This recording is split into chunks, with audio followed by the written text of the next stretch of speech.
name is Barbette. I'm a registered nurse and a holistic healthcare practitioner. I've been teaching about recognizing and preventing communicable diseases in childcare centers, businesses, and homes for about 30 years. I've been asked so many questions about this pandemic, what we can do individually and as a family to help reduce our own risks, and how we can help reduce the spread. There is theory right now that we should consider ourselves infected and that everything that we do helps to reduce what we might be spreading to other people. It's a lovely theory. I kind of like it. So what we're going to do in these videos that I'm going to make for you is to make you germ aware. I don't want you to be germaphobic, but I want you to be germ aware. I want you to be aware that where you put these hands and what you do with them means a lot. So we're going to concentrate in this video about the current buzzwords. And the first ones I wanted to talk about was about washing your hands.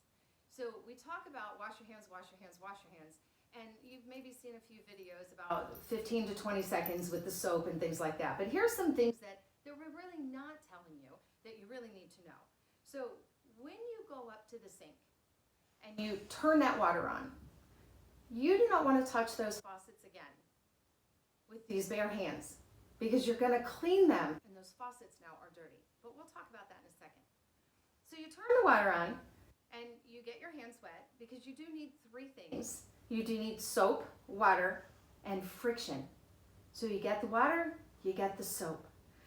You go like this, 15 to 20 seconds. Pay really close attention to between the fingers and around those fingernails. And in that space between your thumb and your index finger, all the way up to your wrist. 15 to 20 seconds is minimum. Get around your rings, don't take them off. You take your rings off, you put them on the counter, they're gonna either go down in the drain, they're gonna hit the floor, or you're gonna leave them and walk out and now you don't have them. So wash those hands 15 to 20 seconds. Then you rinse the soap, and some of those germs are going right down the drain, and that's where you want them to go. Grab a paper towel, pat your hands dry. You don't want to roughen them up with that paper towel. Don't rub them. That would be like a plow going through a farmer's field, roughening up that top layer. It roughens up the top layer of the cells of your hands, and the next thing you know, your hands are dried and cracked. You don't want that. So you use that paper towel then to turn off the faucet, and if you're in a public bathroom, then you use that same towel to open the door to get out. Because the faucets, remember, are dirty, and so is that doorknob. If you are in your own home, you take the towel off of your towel rack, you nicely dry your hands, you turn off the faucet, and then you hang the towel back up on the rack so it can air dry. We will talk about laundry in another video and how often you need to change these out. So, hand washing, the number one way to reduce the germs, and number one way to stop the spread, to stop the cycle. Hand washing is huge. So when do you do it? Well, you know some of those things, like you should always wash your hands before you eat. You should wash your hands before you put in contacts. You should wash your hands before you put on your makeup.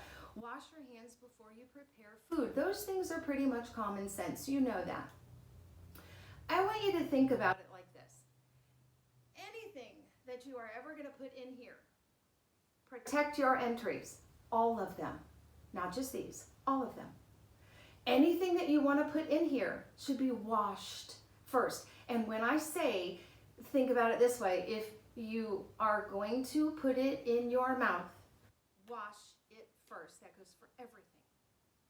Okay, you also want to think about the after things and washing your hands. Like after you go to the bathroom, after you do a diaper change. Your kid has germs too. Wash your hands after you change their diaper. Wash your hands after you've messed with laundry. Wash your hands after you mess with your shoes. We'll talk about that in another video. Wash your hands after you floss your teeth. Think about that. That string goes through those disgusting spaces between your teeth. You're messing with the string, and now that goo is all over your hands. Dear God in heaven, wash your hands. Okay, if you use a disposable tissue, you use the tissue, you throw it away, you go wash your hands. If you have dogs, cats, any other kinds of pets, iguanas, whatever, you mess with them, you wash your hands. You live on a farm, you go outside, you come back in, you wash your hands. We're not just talking coronavirus. We are talking about all thousands, hundreds of thousands of different kinds of viruses. We're talking about bacteria, we're talking about fungus, and we're talking about parasites. Wash your hands. Wash your hands before you leave your house to go somewhere. When you've been gone and you come back home, you take your coat off, you take your shoes off, you go to the bathroom, you wash your hands. Leave all the germs that you've had all day long behind you. Wash your hands. Okay.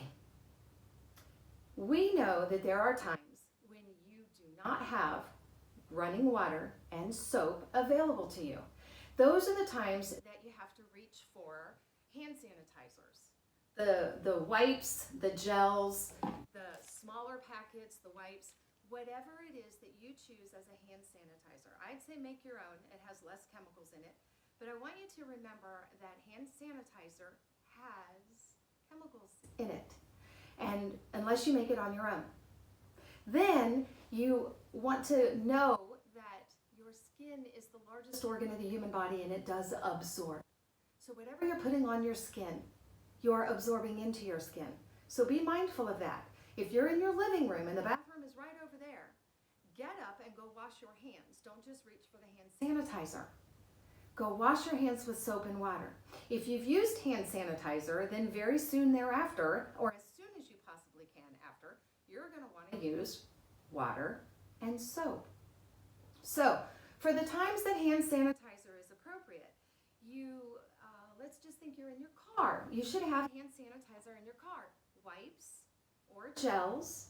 It doesn't really matter as far as efficiency goes. I prefer the wipes because they're so much easier to work with. They leave less residue. I like that. For the people who use the gels, it is important for you to know that there's a way to use it that is really good and successful.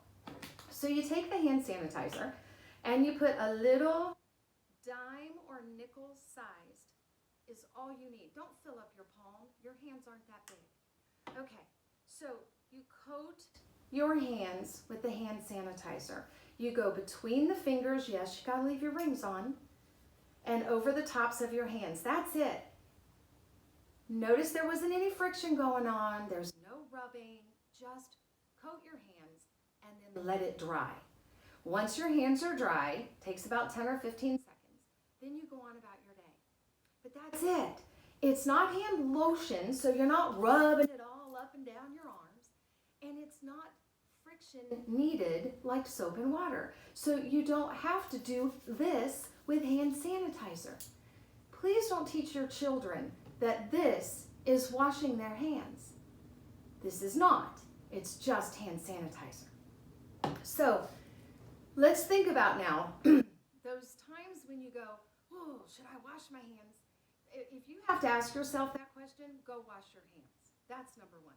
But number two, think about the things that you have touched lately and the last time you washed your hands. So if you're getting ready to open up a piece of candy, for example, you want to say to yourself, well, first of all, it's individually wrapped, which means open the wrapper and then put it in your mouth without touching it with your dirty fingers. That's what wrappers are for. Same thing with gum. That's what wrappers are for. Okay, so you're in a big tall building and you get in the elevator and you push the elevator button and you go on up there and they have candy. You go to open the candy. First of all, don't use your dirty fingers to get it. Second of all, I want you to think about, where have you been? What have you done with these hands? And you go, oh yeah, I touched that button on the elevator. Thousands of other people have touched. So think of it this way. Would you go lick it? Because if you're going to put your fingers up by your mouth, or you're going to touch food and put it in your mouth, in a sense, you are licking all the things you've touched recently. Is that okay with you? That is not okay with me. And I know where my hands have been, but I don't know where everybody else's hands have been. So when you go through the store and you pick up the stylus to sign your name, that maybe now with Corona people are actually cleaning those things, but on a general basis they don't clean them very often. But even if they cleaned them every day, once a day, they're not cleaning them between every person. So you are responsible to protect your entries. So if you are going to put something in here, make sure it's washed or cleaned first. Protect your entries, and I mean all of them. So if you're going to put something in there, let's just say you want to dig in your schnooter. Wash your hands first. Now you may think that's kind of crazy because you're like, I'm just going to go up there and I'm going to dig out some dirt. Well, no, it's not that simple. First of all, you want to use a tissue to do that or go blow your nose. Doesn't matter. Wash your hands first. Because on your hands are a lot of germs, a lot of pathogens, virus, bacteria. You stick your finger up your schnooter, guess what you just did? You went, hello, have all the bacteria and the viruses on my finger while I go dig out that little piece of dirt. And then you dig it out, and then thank you, I hope you put it in a tissue and throw it away and wash your hands when you're done. Perhaps you don't, but please do from here on. So, if you have more questions about hand washing, how to do it, or when to do it, just send me a message and I'll help you out with that. One of the other buzzwords that's really popular right now is social distancing. There's a magical 6-foot barrier that they want you to put around yourself. I'm totally cool with that, by the way. I want you to think of social distancing like social responsibility. So if you're sick, and I don't know why anybody should have to tell you this, but if you're sick, stay home. If someone around you is ill at work or in public, get away from them. I'm quite sure that this will change in the future, but right now, especially, people are very well aware and they will call you out on it. But 6 months ago, people didn't. They went to work sick. That is socially irresponsible. And they worked by people who were sick and allowed it. I'm not saying beat them up and send them home. I'm saying call them out on it. They want to show up to work sick. They really need to have a mask on, and they need to be approved by their boss to be doing that. And if the boss approves it, that's a whole other conversation. But respiratory viruses are spread by the droplets from coughing, sneezing, and talking and breathing. So if you are in close proximity to someone, just speaking with them has the aerosol effect of sending out these pathogens. So you should know that. Even if it's not corona, it can be something else. But now I want to talk to you about uncovered sneezes, because we're talking about social responsibility here. An uncovered sneeze has the potential of going 15 to 20 feet on the first chew at a velocity of about 35 miles per hour. That's huge. In 1 or 2 minutes, an uncovered sneeze fills a room with 120,000 mucus balls. Do you hear that? 120,000 little teeny tiny mucus balls that are carrying viruses and bacteria floating in the air, and then somebody comes along and breathes that in. That is socially irresponsible. Don't do that. Cover your sneezes. So how do you do that? Some people like to sneeze and cough into the elbow. I'm fine with that. If you can get there and that's good for you, that's fine. But don't put your baby there. Don't be like rocking your baby here later on this afternoon. No, that is not smart. What are you going to do in the summertime when you don't have a sweater or nice sleeves on? You got a bare arm. Something to think about. I'm not saying it's right or wrong. I'm just saying it's something to think about. You want to pull your sweater out and sneeze inside there? Some cloth is more tightly woven than others. So that may work or it may not work. You've got to be mindful of that. Into your inside shirt at your shoulder, that may work. How about get a tissue and sneeze into the tissue? When you sneeze into the tissue, then you capture the droplets, you get a chance to dab at your nose, and then you throw it in the trash, wash your hands. If you can't wash your hands, then you gotta use a hand sanitizer. I get it. I totally get that. We do the best we can. If you are a hanky person, and I'm gonna tell you, these things are pretty darn cool. My husband taught me 36 years ago how these little hankies stay just like this from the time I pressed and put them in his drawer. They meandered through his day with him, his pocket, and then into the laundry. And then in the laundry, of course, they opened up and got completely washed. Here's what he taught me. You open these up like this. You do your business, cough, sneeze, whatever. And always there's another space to go. Lovely. And then it folds back up nicely and gets put right back into his pocket. And then he either washes his hands or has to use hand sanitizer. Totally cool with that. For ladies, ears are a little smaller. They're a little lacier. Probably that's not going to work so well for you.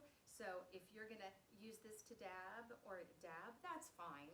But then you're going to have to go with the big tissues. And then you're going to have to run down the hallway and wash your hands or use a hand sanitizer. Now, I'm going to tell you, if you are a bandana kind of guy or gal, that's fine. And you like keep this all wadded up in your pocket, and then that's fine. If you do it like David, my husband, does. But if you whip that bad boy out of your pocket and you go like this, and then you move your hands all around till you find a not so crusted little spot, and then you go and do your business and all that, and then you wad it back up and stick it in your pocket, don't do that. That is socially irresponsible. You just flung out hundreds of virus and bacteria. Irresponsible. Don't do that. Inappropriate. Flag on the play. Don't do that. Okay. What else might you want to know? Coughing, sneezing, talking, breathing. When you're breathing close by with people, be mindful, be thoughtful. When you are in close proximity to people, be mindful, be thoughtful. That's the whole reason we're talking social distancing. You go outside, please go outside, be healthy, get in fresh air, do your best, even outside, to stay a distance from other people. Don't be around people who are coughing and sneezing, but you will be around people who are talking and breathing. So we have to be mindful. In other videos, we'll talk about things that you can do to boost your immune system, keep yourself strong. We'll talk about what you can do around the house. Those are going to be fun videos. And we're also going to talk about the things you do if someone in your house is sick and needs to be isolated. So until then, I want you to be well and be blessed. Be germ aware, not germaphobic. Thank you so much for listening. We'll see you soon. Bye.